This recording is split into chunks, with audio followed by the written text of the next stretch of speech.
Good morning students. आज हम class 10th का चैप्टर लाइफ प्रोसेस स्टडी करेंगे, जो एक बायोलॉजी का चैप्टर है।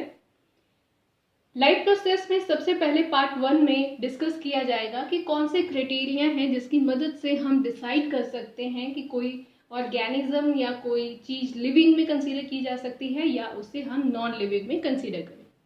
सो फर्स्ट टॉपिक आ गया यहाँ पे, criteria to decide whether something is alive. Alive mean जो जिंदा है या नहीं है, डेड है या अलाइव है। First of all movement. Movement बहुत इंपॉर्टेंट एक क्राइटेरिया, एक फैक्टर है जिससे हम कह सकते हैं कि ऑर्गेनिज्म लिविंग में आएगा या फिर नॉन लिविंग में आएगा।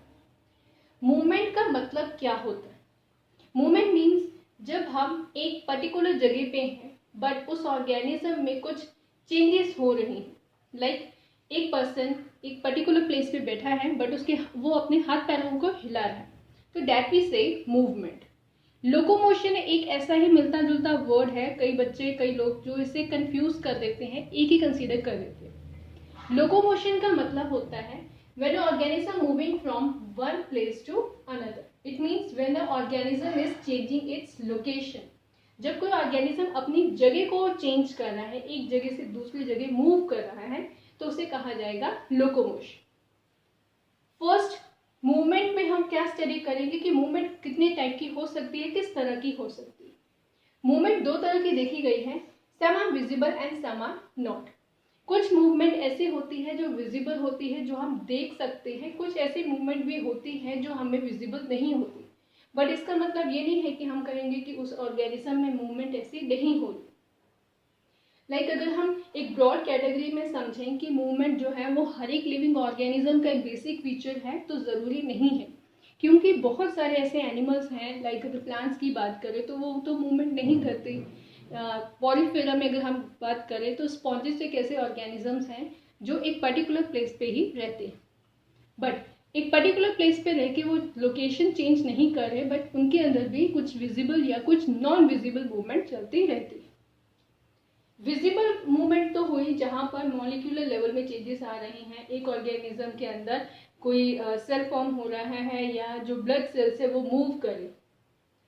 मॉलिक्यूलर मूवमेंट का मतलब हुआ एक ऐसे मूवमेंट जो बहुत स्मॉल लेवल में हो रही है, लाइक सेल्स में हो रही है या टिश्यूज में हो रही है।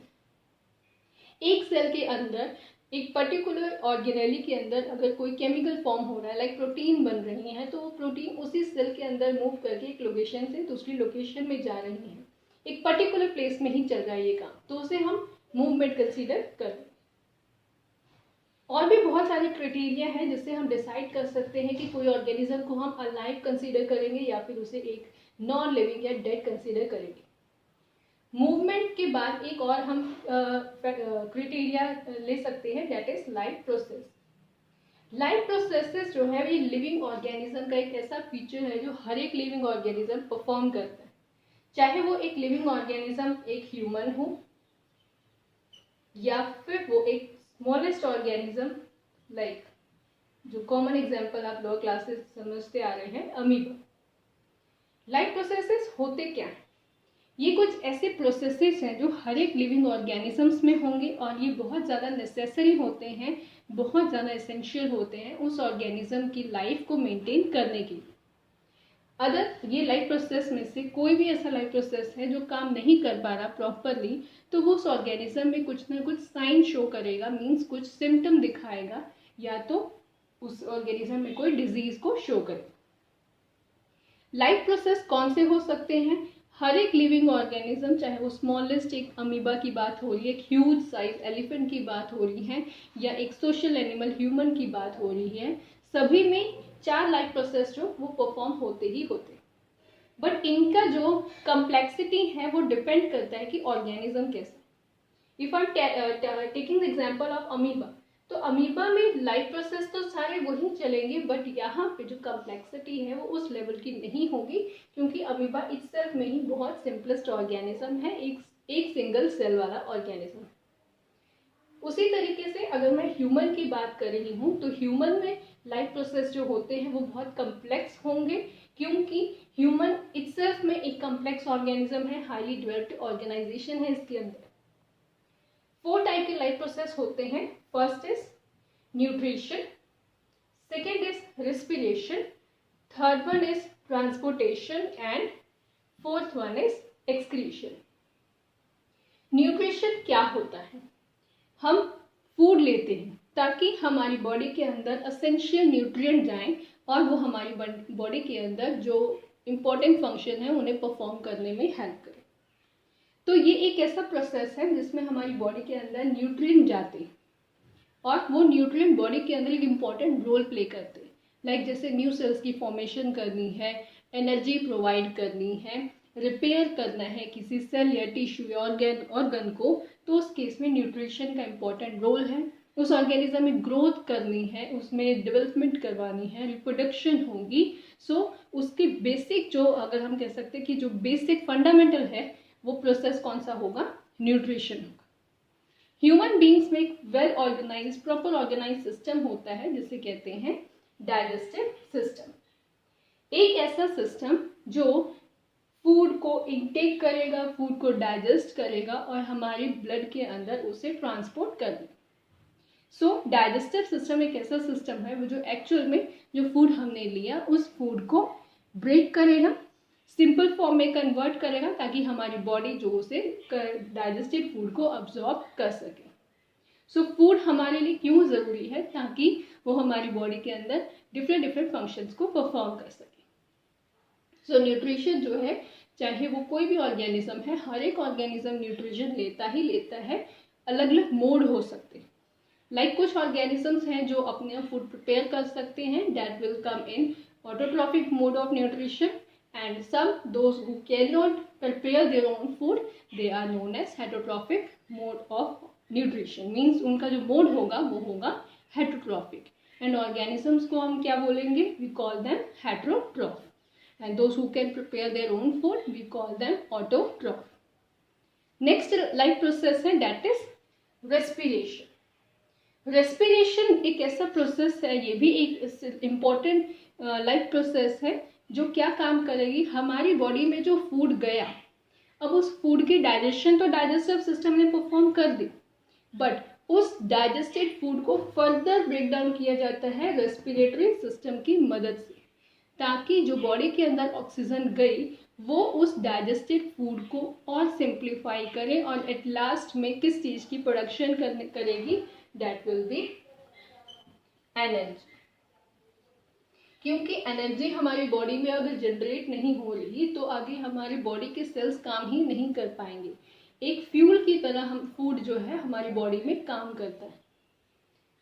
थर्ड वन जो लाइफ प्रोसेस है दैट इज ट्रांसपोर्टेशन। ट्रांसपोर्टेशन जो है ये एक उसी तरीके से जैसे first and second life process important है, ट्रांसपोर्टेशन भी एक इम्पॉर्टेंट लाइफ प्रोसेस। ट्रांसपोर्टेशन में क्या होगा? जो फूड डाइजेस्ट हुआ हमारे डाइजेस्टिव सिस्टम की मदद से और जो हमारी बॉडी के अंदर ऑक्सीजन आई रेस्पिरेटरी सिस्टम की मदद से, इन मॉलिक्यूल्स को, इन केमिकल्स को ट्रांसपोर्ट करता है एक ऑर्गन से दूसरे ऑर्गन में, मतलब जहाँ पे उसकी रिक्वायरमेंट है।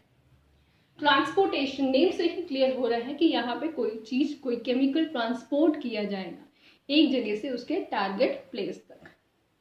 अब ट्रांसपोर्टेशन के लिए भी एक सिस्टम की रिक्वायरमेंट, एक प्रॉपर वेल ऑर्गेनाइज सिस्टम होना चाहिए जिसमें नंबर ऑफ ऑर्गन्स इन्वॉल्व होंगे जो अपना काम करेंगे और मिलकर एक कॉमन फंक्शन करेंगे, that is to transport. Circulatory system कहा जाता है इसे, ट्रांसपोर्टेशन सिस्टम भी कह दिया जाता है, जिसमें हार्ट वगैरह आ जाते हैं, ब्लड वेसल्स आ जाते हैं, ब्लड आ जाते हैं। लास्ट वन है दैट इज एक्सक्रीशन। एक्सक्रीशन भी एक इम्पॉर्टेंट लाइफ प्रोसेस है। कोई भी ऐसा लाइफ प्रोसेस नहीं है जिसे हम रिप्लेस कर सकते हैं या ये कह सकते हैं कि 3 काम करें, एक नहीं काम करेगा तो कोई बात नहीं, उस पर्सन को कोई इफेक्ट नहीं होगा, उस ऑर्गेनिज्म, वो ऑर्गेनिज्म एकदम नॉर्मल होगा, ऐसा नहीं हो सकता। All are equally important and all are interlinked also. Like यहाँ पे फूड जो है वो जो लिया गया वो आगे जाके रेस्पिरेशन की मदद से कंप्लीटली ब्रेक होगा ताकि एनर्जी की प्रोडक्शन है, और जो केमिकल जो बॉडी के अंदर सिंप्लीफाई हुए उन्हें ट्रांसपोर्ट किया जाएगा। इस प्रोसेस में कुछ केमिकल ऐसे होते हैं जो बॉडी के अंदर वेस्ट की फॉर्म में अकोमुलेट होना या इकट्ठा होना शुरू हो जाते हैं। इन केमिकल्स को बॉडी से रिलीज करना उसे बोलते हैं एक्सक्रीशन। मतलब हमारे ब्लड में क्या होता है, कुछ नाइट्रोजनियस वेस्ट बनना शुरू हो जाते हैं, कुछ केमिकल जब ब्रेक डाउन होते, जिसे मेटाबॉलिक वेस्ट भी कह दिया जाता है। तो इन केमिकल्स के ब्रेकडाउन के टाइम क्या होता है, ये जो केमिकल एक टॉक्सिन की तरह, एक जहर की तरह हमारे ब्लड में रहना शुरू हो जाते हैं और वो बॉडी के वाइटल फंक्शन को काम नहीं करने देते। इसीलिए एक प्रॉपर एक्सक्रीशन लाइक प्रोसेस है जो कि एक्सक्रीटरी सिस्टम की मदद से क्या करता है, इस नाइट्रोजनस वेस्ट को रिमूव करेगा। मतलब जो बॉडी से केमिकल निकलते हैं, एक्सपेल होते हैं, उसे हम एक्सक्रीशन कह सकते हैं। एक्सक्रीशन का प्रोसेस कौन परफॉर्म करता है? एक्सक्रीशन का प्रोसेस परफॉर्म करता है हमारी किडनीज। किडनीज एक तरह से फिल्टर का काम करती है। जैसे हमारे घर में जो आरओ होते हैं, ये आरओ या फिल्टर्स जो है, ये एक्चुअली में क्या कर रहे हैं, हमारी ब्लड जो वाटर है उसमें से जो हार्मफुल केमिकल्स हैं, बैक्टीरिया वगैरह, उन्हें किल करते, उन्हें निकालते हैं। उसी तरीके से हमारी किडनीज क्या काम करिए, ये ब्लड को फिल्टर करती रहती हैं ताकि नाइट्रोजनस वेस्ट यूरिन के फॉर्म में बॉडी से रिलीज आउट हो जाए और जो ब्लड है हमारा टॉक्सिन फ्री हो जाए। ये था आज का पार्ट 1। लाइफ प्रोसेस में स्टार्टिंग में जब आप एनसीईआरटी को रीड करोगे तो आपको ये समझ आएगा कि क्या क्या क्राइटेरिया हो सकते हैं किसी भी ऑर्गेनिज्म को अलाइव या डेड कंसीडर करने के लिए। एंड बहुत इंपॉर्टेंट पॉइंट है दैट इज लाइफ प्रोसेस, क्योंकि कोई भी ऑर्गेनिज्म लाइफ प्रोसेस को परफॉर्म करने के बगैर रह ही नहीं सकता। 4 लाइफ प्रोसेस हैं। कौन से? First is nutrition, second is respiration, third is transportation and last one is excretion. Very important, ये सारे के सारे इतने ज़्यादा इंपॉर्टेंट हैं कि इसके बगैर लाइफ मेंटेन ही नहीं रह पाएगी। तो एक नॉर्मल जो फंक्शनिंग होगी वो तभी हो पाएगी बॉडी की जब ये सारे सिस्टम जो है नॉर्मल काम कर सके। सारे के सारे लाइफ प्रोसेस एक दूसरे से कंप्लीटली इंटरलिंक्ड होते। So that's all for today. Tomorrow we will start new topic that is nutrition. Nutrition जो है ऑटोट्रॉफिक एंड हाइड्रोट्रॉफिक के बारे में समझेंगे एंड फोटोसिंथेसिस के बारे में डिस्कशन होगी। So thank you so much.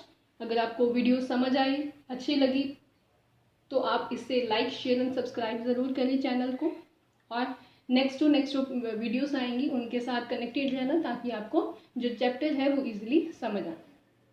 Thank you so much.